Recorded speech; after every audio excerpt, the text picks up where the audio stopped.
sa bahay. Yan o. Tayo na manok. Okay na. Tapos na ako. Pwede na yan. Pang tinola. Totoo. Eh, tinola na yan eh dito. Yung chicken. Manok namin yan. Ayun na lang. Pagkatiba ko. Ayan ang papaya ni ate. Ang cute-cute ng tanglad. Ayan na. Kompleto na. Pwede nang tinola. Tinola na. Manok na ako. Kompleto na. Oh, may manok na. May tanglad. Papaya.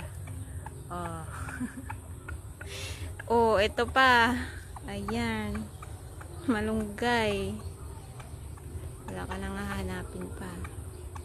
Kompleto yan, oh. Tinola. Tinola na yan.